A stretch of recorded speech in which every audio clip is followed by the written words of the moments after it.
Alhamdulillahilladzi lam yattakhidh walada wa lam yakul lahu syarikun fil mulk wa lam yakul lahu waliyyun minaz zulli wa kabiru takbira. Asyhadu an la ilaha illallah wahdahu la syarika lah wa asyhadu anna Muhammadan abduhu wa rasuluh. Allahumma salli wa sallim wa barik ala Sayyidina Muhammad wa ala alihi wa ashabihi ajma'in, amma ba'd. Bagi pegawai masjid, jawatan kuasa masjid, hadirin hadirat, muslimin muslimat yang dirahmati Allah Subhanahu wa taala sekalian, syukur pada Allah Subhanahu wa taala. Pada malam ni kita dikurniakan kesihatan, dikurniakan kelapangan untuk sama-sama berada di rumah Allah Ta'ala ini bagi menelusuri kitab Syama'il Muhammadiyah, ya, berkenaan dengan akhlak, sifat-sifat ataupun mudah ceritanya, ya, sunnah baginda sallallahu alaihi wasallam keseluruhannya yang kita tanggapi untuk dijadikan teladan, lagi-lagi dalam bulan Rabiul Awal sebegini, ya. Maknanya kita diminta supaya menelusuri, ya, sunnah baginda sallallahu alaihi wasallam untuk dijadikan ikutan teladan dan juga panduan kepada kita, ya. Tuan-tuan, puan-puan sekalian, penghayatan kita terhadap sunnah baginda sallallahu alaihi wasallam bukan hanya dalam bulan Rabiul Awal ni semata-mata, bahkan setiap ataupun seluruh kehidupan kita dikehendaki untuk meneladani akan baginda sallallahu alaihi wasallam. Jadi yang Allah Ta'ala sebutkan, laqad kana lakum fi rasulillahi uswatun hasanah liman kana yarjullaha wal yawmal akhir wa dzakarallaha katsira. Ya, demi Allah, sesungguhnya bagi kamu pada diri Nabi sallallahu alaihi wasallam itu ada ikutan yang baik ataupun sunnah yang baik untuk diikut, untuk dicontohi. Jadi sebab itu kita dikehendaki, ya, untuk mengkaji dan meneliti, ya, supaya panduan kehidupan kita hari ini berdasarkan kepada apa yang Rasulullah SAW telah buat, sama ada dari sudut politiknya, ekonominya, ya, tarbiyahnya. Maknanya kena menyeluruh, mengikut apa yang baginda sallallahu alaihi wasallam bawa kepada kita, ya. InsyaAllah ada tandanya itu, selalu ada tandanya. Hari ini tandanya ke mana pergi, ya. InsyaAllah dalam bulan Rabiul Awal yang banyak masjid-masjid dan juga surau-surau mengadakan program aktiviti, sama ada berselawat, qasidah, forum, ceramah, kuliah berkenaan dengan Rasulullah SAW ini, sekurang-kurangnya memberi motivasi atau memberi rangsangan kepada, ya, kita ni hidup supaya mengikuti dan menelusuri sebagaimana yang baginda sallallahu alaihi wasallam bawa kepada kita, ya. Pendek kata, Allah Ta'ala berfirman, wa ma atakumur rasul fakhuduhu wa ma nahakum anhu fantahu wattaqullah innallaha syadidul iqab. Apa-apa saja perkara yang dibawa datang oleh Rasul kamu kepada kamu, maka hendaklah kamu ambil, dan mana-mana perkara yang ditegahnya hendaklah kamu tinggalkan. Jadi bertakwalah kamu kepada Allah Subhanahu wa taala, sesungguhnya ya, Allah Subhanahu wa taala itu maknanya akan menghukum terlalu dahsyat seksaannya kepada mereka yang tidak mau mengikut apa yang Nabi sallallahu alaihi wasallam bawa. Baik. Jadi kita sampai kepada bicara tangisan Rasulullah sallallahu alaihi wasallam ya kerana kematian. Kita akan tengok dan kita lihat dibenarkan atau tidak, ya. An Ibni Abbasin radhiyallahu anhuma, kerana Ibnu Abbas ini maksudnya adalah Abdullah, anak kepada Abbas. Al-Abbas ni bapa saudara Nabi, juga sahabat Nabi. Anaknya Abdullah juga sepupu Nabi, dia juga di kalangan sahabat. Kedua-duanya beriman kepada Allah dan Rasul. Sebab itu apabila disebut dalam banyak hadis An Ibni Abbasin, depannya mesti ditulis radhiyallahu anhuma, ya. Mudah-mudahan Allah Ta'ala meredai kepada keduanya. Qal, berkata ia, akhadha Rasulullah sallallahu alaihi wasallam ibnatan lahu taqdi fahtadonaha fawada'aha baina yadayhi famatat wa hiya baina yadayhi wa sahat ummu Aiman faqal ya'ni sallallahu alaihi wasallam atabkina inda Rasulillah faqalat alastu araka tabki qal inni lastu abki innama hiya rahmah innal mu'min bikulli khairin ala kulli hal inna nafsahu tunza'u min baini jambaihi wa huwa yahmadullah ta'ala. Maksudnya diriwayatkan daripada Ibnu Abbas radhiyallahu anhuma, beliau menceritakan Rasulullah sallallahu alaihi wasallam mengambil cucu perempuannya, yakni anak Zainab yang hampir meninggal dunia. Ia mendukung dan meletakkannya di hadapannya. Kemudian cucu baginda itu meninggal dunia di hadapannya. Ummu Aiman radhiyallahu an meraung di hadapan baginda. Lantas Rasulullah SAW berkata kepadanya, adakah kamu menangis sebegitu di hadapan Rasulullah?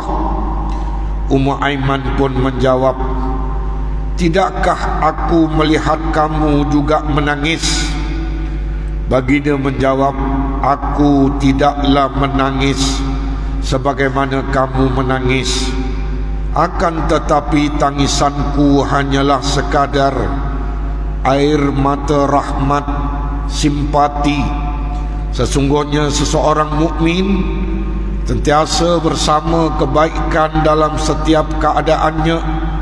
Ketika mendapat nikmat ataupun ketika ditimpa ujian, malah ketika nyawanya dicabut di hadapannya, ia masih memuji Allah Subhanahu wa taala.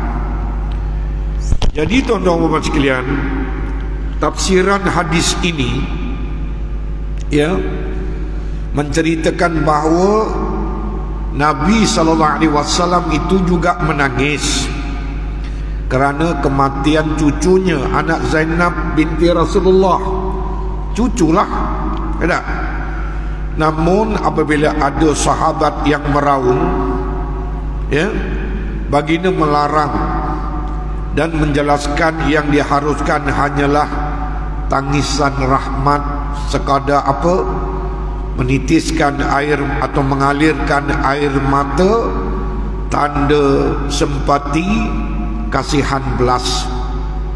Maknanya boleh kita menangis kesedihan bagi seseorang, memang boleh menangis, tetapi tangisan kita bukanlah sampai meraung-raung, tarik-tarik rambut, berguling-guling atas tanah. Itu diharamkan. Kan setengah daripada masyarakat kita, orang belah pantai timur kita tak khabar. Tak khabar ni maknanya hilang ingatan dia, jadi separuh gila, ya, menangis, meraung-raung, berguling-guling. Jenazah sama ada anak atau ahli keluarganya tu dipautnya, nak dibawa tak bagi, berguling-guling, tarik-tarik rambut, meraung-raung. Na'udzubillah, itu perangai orang jahiliyah, bukan orang Islam. Dalam Islam dibenarkan menangis, dan benda tu kadang-kadang datang sendiri apabila kita simpati, kita sedih, kita diuji oleh Allah Ta'ala, ataupun kita gembira sangat pun kadang-kadang menangis, ya. Tetapi tangisan itu sekadar mengalirkan air mata, menitis, mengalir, tak apa. Jangan sampai meraung-raung tak khabar. Na'udzubillah, bukan dia, ya. Jadi hadis ini menunjukkan bahawa harus hukumnya menangisi kematian selagi tidak berupa raungan dan pekikan. Kalau sampai meraung-raung, memekik-mekik, tolong-tolong, minta tolong, ya, dia paut-paut, diguling-guling, ya, rambut ditarik-tarik. Yang perempuan dah tak khabar dah, elok-elok pakai tudung, ditarik-tarik, dah tak khabar dah, separuh pingsan dah, ya, ditarik-tarik rambut, dah tak hirau dah orang ramai, syariat pun dah tak peduli dah. Itu tak boleh lah sampai peringkat macam tu, ya. Kalau sekadar mengalirkan air mata, ya, dan mengenangkan bahawa itulah hari terakhir bertemu dan akan berpisah selama-lamanya, ya, namun hati kita tetap redha dan sabar atas ujian yang besar, kehilangan ahli keluarga. Siapa tak sedih? Memang sedih, menangis, mengalir air mata, tetapi tidaklah sampai kepada kita meronta-ronta, meraung-raung, ya, menjerit-jerit, bukan dia. Harus hukumnya menangis, tetapi ingat, bukan, ya, meronta-ronta tadi, meraung-raung, bukan. Itu sebagaimana Nabi SAW juga, tuan-tuan bapak sekalian, menangis ketika cucunya meninggal dunia, ya. Kemudian hadis Ana Aisyah radhiyallahu anha anna Rasulullah sallallahu alaihi wasallam qabbala Utsman bin Maz'un wa huwa mayyitun wa huwa yabki aw qala aynahu tuhraqani, ya.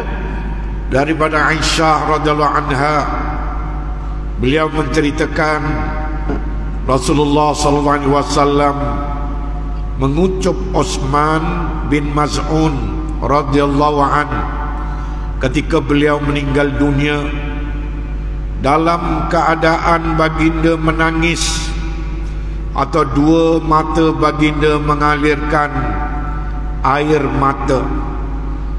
Ini boleh merujuk dalam kitab Jami' Tirmizi, kitab dalam membahaskan janaiz, yakni pengurusan jenazah.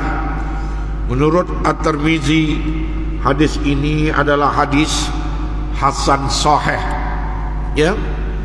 Jadi hadis 306 ini menceritakan kepada kita bahawa Rasulullah SAW menangis ketika kematian sahabatnya, yakni Utsman bin Maz'un radhiyallahu an, sambil baginda mengucup jenazahnya, ya. Jadi ini juga sunnah, kalau ada orang-orang soleh meninggal dunia, bolehlah dikucup jenazahnya, dahinya, Utsman bin Maz'un radhiyallahu an ini merupakan seorang sahabat besar dan generasi awal yang memeluk Islam di Mekah lagi. Sebab itu Rasulullah SAW ni, dia kalau mengenang sahabat-sahabat yang berkorban bersama-samanya semenjak daripada tekanan begitu hebat di Mekah.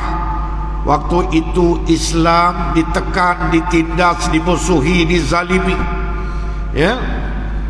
sehingga Allah Ta'ala merakamkan di dalam Al-Quran, wa idh yamkuru bikal ladhina kafaru liyusbituk aw yaqtuluk aw yukhrijuk wa yamkuruna wa yamkurullah wallahu khairul makirin. Dan ketika pak-pak kafir Quraisy itu merancang tipu daya mereka agar untuk menangkap kamu, memenjarakan kamu ya Muhammad, ataupun untuk membunuh kamu, ataupun untuk menghalau kamu keluar daripada tanah tumpah darah kamu, mereka merancang tipu daya mereka. Dan Allah Ta'ala juga merancang tipu dayanya, dan sebaik-baik perancangan itu ialah perancangan Allah Subhanahu wa Ta'ala. Menggambarkan bagaimana suasana Islam permulaan yang disebut dalam hadis Nabi, bada'al Islamu ghariba, permulaan Islam itu gharib, dagang, wa sayaudu ghariban kama bada', dan Islam itu akan kembali dagang sebagaimana permulaannya. Fatuba lil ghuraba, bertuahlah, maka bertuahlah orang-orang yang bersama dengan Islam akhir zaman seumpama ini, yang diibaratkan Islam itu kembali dagang. Berapa persen yang solat, berapa persen tutup aurat, berapa persen memperjuangkan Islam, mempertahankan Islam, membela Islam, beramal dengan sunnah Rasulullah sallallahu alaihi wasallam, mempertahankan baginda, membela baginda. Dalam suasana Islam ini diuji, dicoba, adakah nasib Islam akhir zaman ini umat Islam pakat bela, ataupun sebaliknya? Itu yang digambarkan Islam ini kembali dagang sebagaimana permulaannya dulu, bagaimana sahabat-sahabat yang bersusah payah daripada Mekah lagi, Makkiyah lagi, terpaksa hijrah, sebagiannya ke Habsyah minta perlindungan di bawah Raja Najasyi, sebagiannya diperintah pergi ke Madinah bersama-sama dengan Rasulullah SAW membina kekuatan di Madinah sana.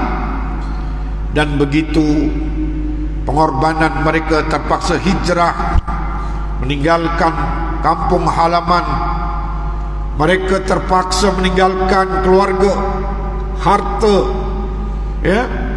untuk berkorban mempertahankan akidah Islamiyah dan membina kekuatan di bumi Madinah tersebut.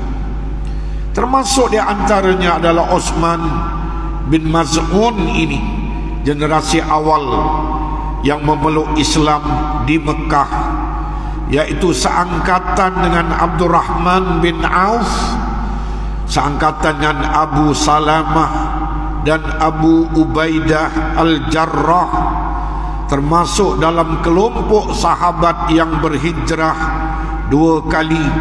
Dia pernah hijrah bersama-sama Sayyidina Ja'far bin Abi Talib ke Habsyah, dan akhirnya ke Madinah menyertai juga beliau ini dalam peperangan Badar. Rasulullah SAW apabila mengenang sahabat-sahabat yang berjuang termasuk dalam peperangan Badar, semuanya ahli syurga, Ya, sebab apa? Mempertahankan akidah, berkorban jiwa raga, ya, dalam suasana tidak ada niat untuk berperang, sekadar untuk menahan rombongan dagang puak-puak Quraisy daripada Syam, nak minta ganti rugi sebab harta benda mereka di Mekah diambil oleh mereka Quraisy. Jadi tahan rombongan dagang semata-mata hendak minta ganti rugi, tetapi jadi peperangan. 1000 orang bertembung dengan 313 orang. Mujurlah Allah Subhanahu wa taala memenangkan golongan Badar ini. Tuan-tuan, puan-puan sekalian, kalaulah sekiranya, ya, kalau golongan Badar yang 313 orang ini tidak dimenangkan oleh Allah Subhanahu wa taala, nescaya tidak ada lagi hamba-hamba Allah yang maknanya akan menyembah Allah Subhanahu wa taala. Sehinggalah Rasulullah sallallahu alaihi wasallam pernah bermunajat kepada Allah Subhanahu wa taala, memohon agar golongan yang sedikit itu diberikan kemenangan. Sekiranya golongan yang sedikit itu tidak diberikan kemenangan, nescaya tidak ada lagi hamba-hamba Allah yang akan menyembahnya. Sebab itu di antara yang munajat baginda sallallahu alaihi wasallam, walladzi nafsi biyadihi la yuqatiluhumul yawm rajulun fayuqtalu sabiran muhtasiban muqbila ghairu mudbirin illa adkhalahu Allahul jannah. Demi Tuhan yang jiwaku berada di dalam kekuasaannya, sesiapa yang memerangi mereka tentera musyrik pada hari ini, kemudian dia terbunuh dalam keadaan penuh kesabaran dan keikhlasan, terus maju dan tidak lari dari medan pertempuran, pasti Allah Ta'ala akan memasukkannya ke dalam surga. Ya. Dan kemudian Rasulullah SAW berdoa, ya, menghadap Allah Ta'ala. Di antara doa baginda,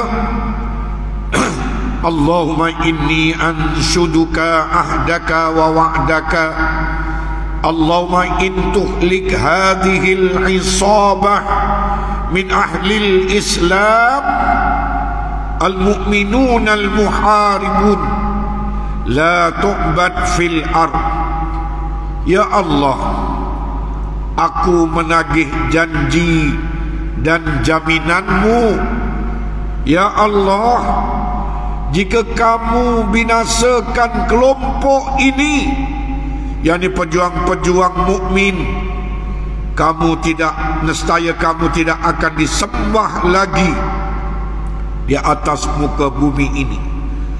Sebab itu Allah Ta'ala memberi kemenangan kepada umat Islam walaupun jumlahnya 313 bertembung dengan 1000 tentera. Jadi ini dalam peperangan Badar yang begitu terkenal, tuan-tuan, ya. Jadi pengajaran. Sebab itu sahabat-sahabat yang maknanya termasuk dalam peperangan Badar ini, ya, maknanya baginda sallallahu alaihi wasallam terkesan sangat sayang baginda, sebab itu menangis. Utsman ibnu Mas'ud ini ialah sahabat yang pertama mati daripada kalangan muhajirin. Sama-sama macam kita lah kan, kalau kita flashback balik kisah muda-muda kita hijrah dari kampung, sama-sama susah, ya, kemudian hidup di bandar dan dah sama-sama mungkin senang sedikit. Tetapi tiba-tiba kawan kita yang sama-sama hijrah daripada kampung tu susah payah bersama, dia meninggal. Sudah tentu akan tercetus dalam jiwa kita kenangan itu. Ini kan lagi Rasulullah SAW terhadap Utsman ibn Mas'ud, sama-sama tinggalkan tanah air Mekah, hijrah ke Madinah semata-mata memperjuangkan Islam, termasuk perang Badar pertama itu dalam sejarah bertembung dengan musyrikin, dan dia di antara sahabat daripada kalangan Muhajirin, ya, yang pertama meninggal dunia dan dikebumikan di perkuburan Al-Baqi' di sebelah Masjid Nabawi, ya. Sebab itu Nabi SAW terkesan kehilangan sahabat yang sama-sama meninggalkan bumi Mekah, sanggup berkorban, terbukti meninggalnya di bumi Baqi' dikebumikan. Seorang sahabat yang amat giat beribadah, berpuasa pada siang hari dan mengerjakan solat pada waktu malamnya. Begitu juga menjauhi keinginan nafsu, ya. Maksudnya sahabat yang taat kepada agama. Itu yang maknanya, ya, Rasulullah SAW sedih kehilangan Utsman bin Mas'ud ini. Ada. Jadi hadis ini jelas menunjukkan keharusan menangis ketika kematian, ya, dan keharusan mengucup mayat.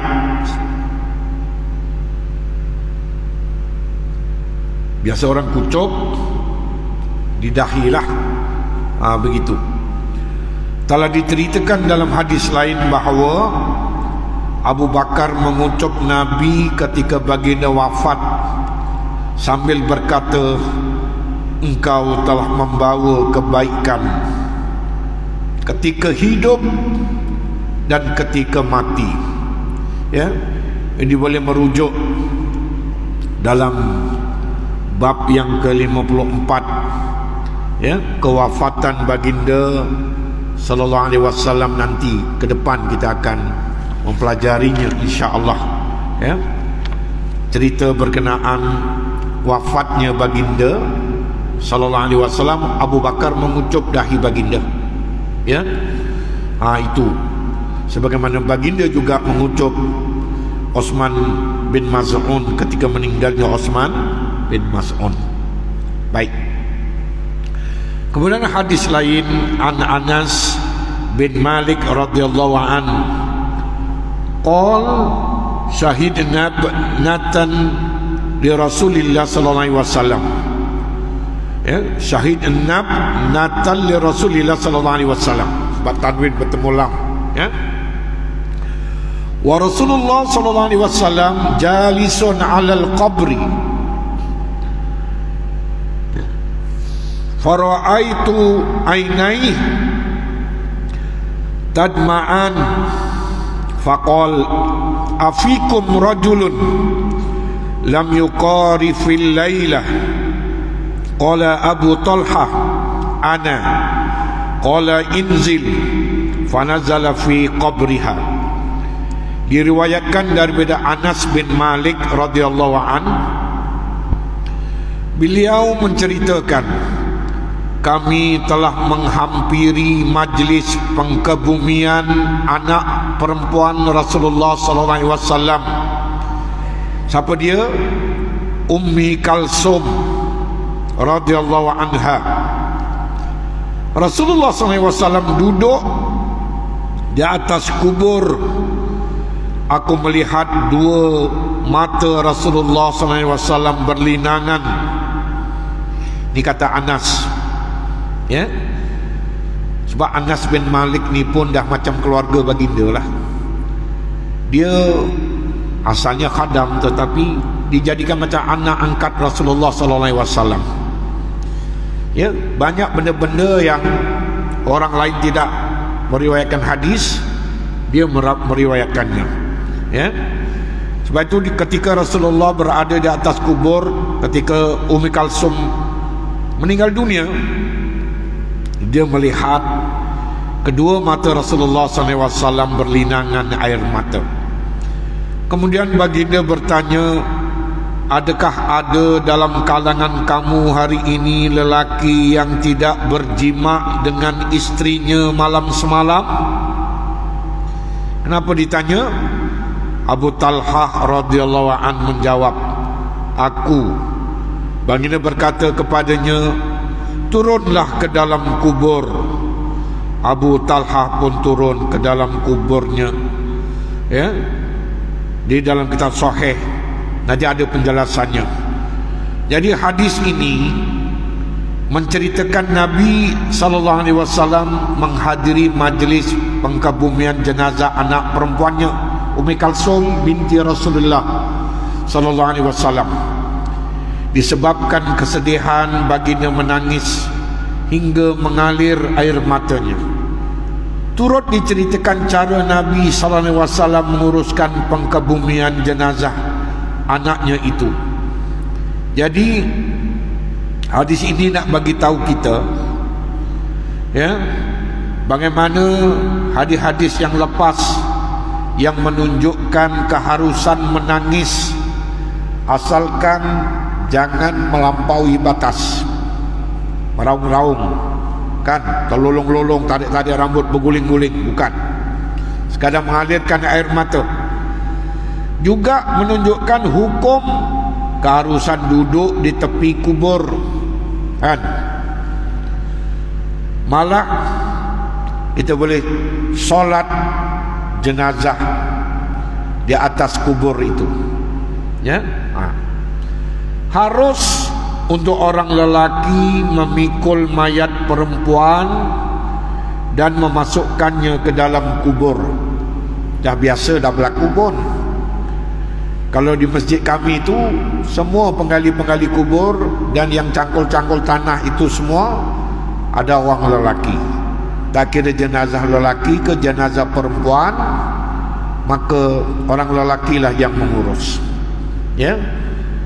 Sebab itu awalnya ialah waris anak-anak sendiri, di samping petugas penggali kubur untuk memberi bimbingan bagaimana cara nak memegang jenazah, nak menurunkan daripada keranda ke liang lahat, menghadapkan ke mana, diiringkan, kemudian dibuka talinya, diciumkan wajahnya kepada tanah, kemudian diletak tanah-tanah yang di kepal-kepal bulat-bulat itu untuk menyokong supaya jenazah yang mengiring di lambung sebelah kanannya itu, ya, tidak akan terlentang kembali letaknya tanah-tanah, ya. Itu tujuannya. Kalau orang perempuan mungkin payah nak mengangkat jenazah pun berat. Tapi sebab itu kalau di tempat kita semua ni yang mengurusnya adalah lelaki. Jadi sebab itu dikait dengan bagaimana Nabi minta kepada sahabat itu tadi, ya, yang maknanya tidak melakukan jima, ya. Nazar belum, ya, nak mengadakan yang malam tadi apabila mengadakan jima ataupun bersama dengan istrinya, dia maknanya tak mau, dia nak yang tidak melakukan pergaulan bersama istrinya malam tadi, ya. Sebagaimana sahabat itu tadi yang diminta, ya. Jadi dialah yang turun ke liang, yakni maknanya untuk menguruskan jenazah itu, Abu Talhah, ya, turun.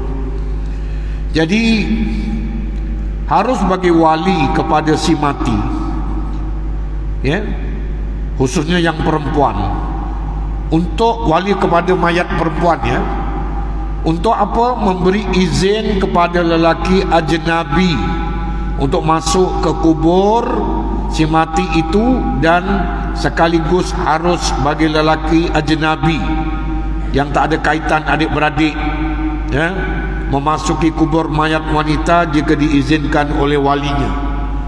Lagipun jenazah itu kan berbalut, kan, ada kain kafan, ya. Jadi biasanya memang ada petugas penggali kubur, dialah yang ada di situ, tahu selok belok, ya.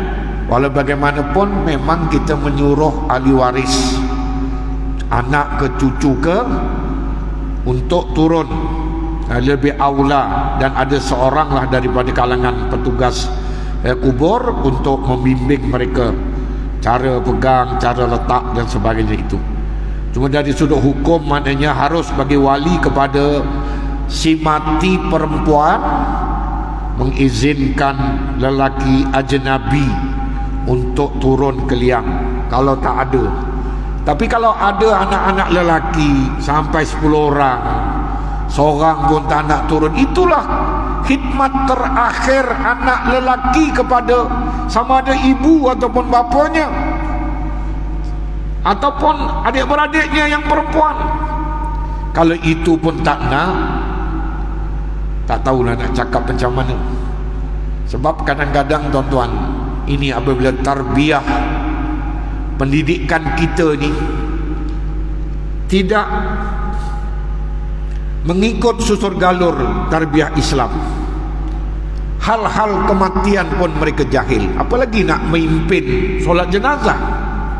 Lari dia, nak urus, nak mandikan, lari dia.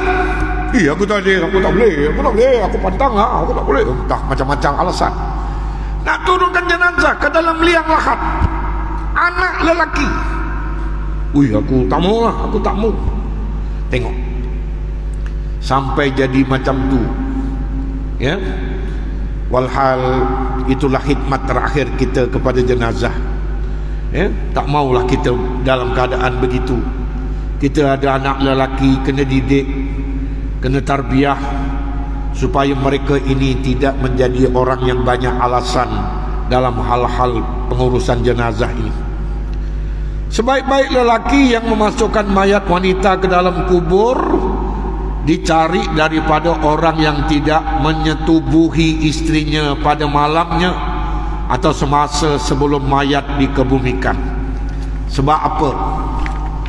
Sebabnya ialah orang yang lepas bersama istrinya walaupun dah mandi apa sebagainya, sudah tentu badannya lemah, kan?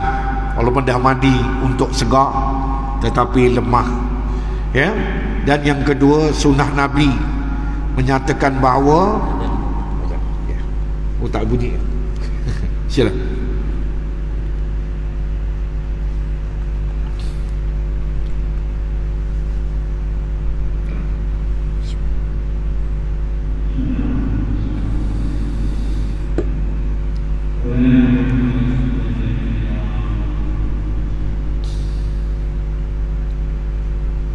Allah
kita habiskan perbahasan kita. Jadi kenapa Nabi minta orang yang tidak bersama isterinya malam tadi untuk diizinkan masuk ke dalam liang memasukkan jenazah? Kerana orang yang baru bersama dengan isteri itu biasanya badannya lemah lesu, ya, walaupun telah mandi wajib tetapi kekuatannya belum kembali sebagaimana sedia kala. Dan yang kedua, wallahu alam, Rasulullah SAW memastikan bahawa orang yang benar-benar suci bersih, ya, sebab itu ibadat, masukkan jenazah ke dalam liang kubur itu adalah ibadat. Jadi nak confirm orang yang mana tahu, wallahu alam, orang yang bersama umpama lepas subuh tiba-tiba dia belum sempat mandi wajib, dia pula nak menguruskan jenazah, wallahu alam, itu kemungkinan yang menjadi sebab. Tetapi kita akan merujuk kepada kitab-kitab lain dari sudut ibadat dan juga dari sudut keharusan memasukkan jenazah dalam kubur. Kenapa dipilih orang yang betul-betul suci bersih dan ada kekuatan, ya, kerana mengikut sunnah Nabi sallallahu alaihi wasallam.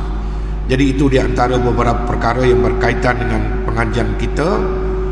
Jadi maknanya galakkan, ya, untuk kita ini pertama khusyuk Nabi dalam solat.